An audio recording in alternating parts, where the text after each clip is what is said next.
Hey everybody, David Moore here, wanting to tell you some ways that trustees can add value.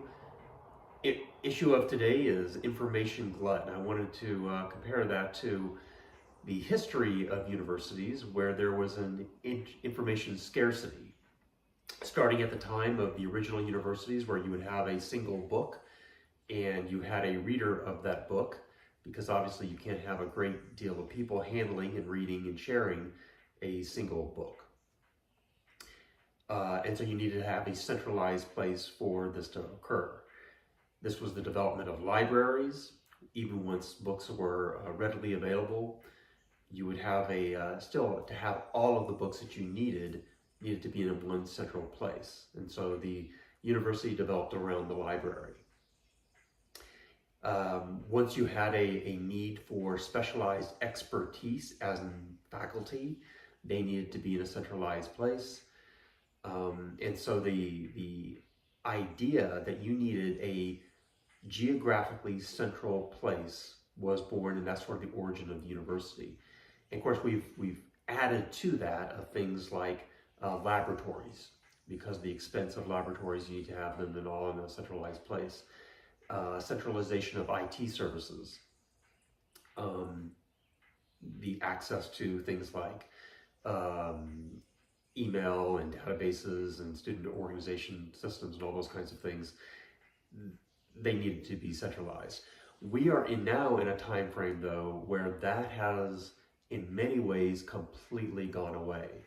The very core of what used to be the university's centralized mission was the library. And now library resources are almost entirely distributed. My own librarian for my college does not even have an office on campus anymore. So these are distributed. They don't need to be localized, centralized. Same thing with faculty. Faculty are working from home more so than ever, particularly post-COVID. Can be anywhere on the world to deliver their classes. Jump in and out of the campus environment. You go into many campus buildings now, and you'll see where the office space is empty, and parking lots where once they were a challenge to find parking are increasingly having to handle fewer cars at any one time. So we've had this change where the whole enterprise of the university was about managing scarcity. Because you had scarce facilities, you had to limit the number of people who had access to them, which meant obviously then you had to have some sort of a system of evaluating candidacy for students to attend these places.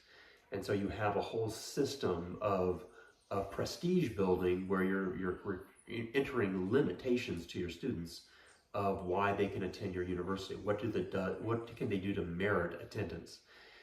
We're really not in that situation anymore now. Books are no longer scarce. Faculty resources are increasingly distributed. With COVID and YouTube, an enormous amount of content was moved over. Delivery content, lecture content was delivered over to be available 24 hours, 7 days a week. This has continued, and now it's not uncommon for many, even face-to-face classes to be recorded, distributed, available. And students have sort of picked up on this, and so increasingly they are going to class, for example, on campus, but then doing a review session at home, maybe from a lecturer from MIT or one of these other affiliates that are working with Coursera, etc. So you can find all the opportunities that you need as far as the information delivery aspect very, very easily without the scarcity that used to be occurring on university campuses. So this is a real challenge for universities now, because the lack of scarcity creates these enormous opportunities, but also enormous challenges. There's a certain amount of control that a university would have over itself when there were scarce resources. Now, increasingly, many of those resources are distributed, and the university has no control over them. It has no control over what information students find, what they watch, what they access. Increasingly use of AI as tutors. They have no control over those things. And so the question now is so much of the previous business model was about information scarcity and how to manage that scarcity in a way that benefited the most people. Well, we can flip the script now. There is no scarcity on many aspects. And some of the aspects that used to be we weren't terribly overly concerned about now have become scarce. So for example, information delivery is no longer a scarce resource. However, building a relationship with a learner can take a lot of time, and you have scarce amount of skills for people to be able to do that.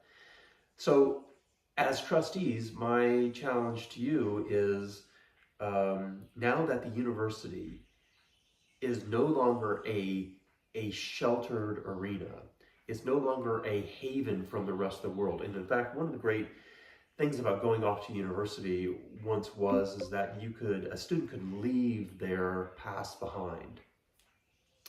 They could become a new person, or they could explore new ideas without sort of the baggage of what they had. Well, that's really no longer possible. In so many ways, students bring their past with them through Facebook, through social media. Those connections remain as you're entering into a new world. And so this idea of sort of reinvention is challenged.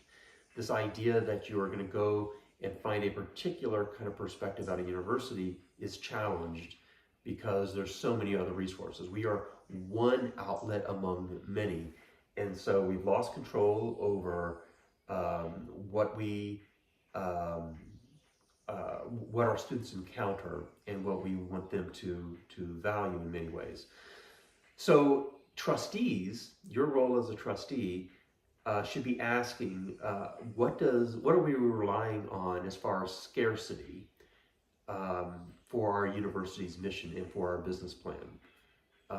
Because scarcity itself is probably not going to be a differentiator because there's so many other outlets for you to get information from. So ask that question of your administrations. What are we relying on scarcity? Is it dorm rooms?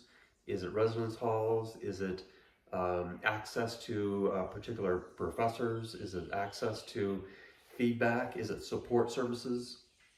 What is limited that may in the future either not be limited in the future or is currently being unlimited as you go forward? So ask those questions, and if I can be of any help, let me know.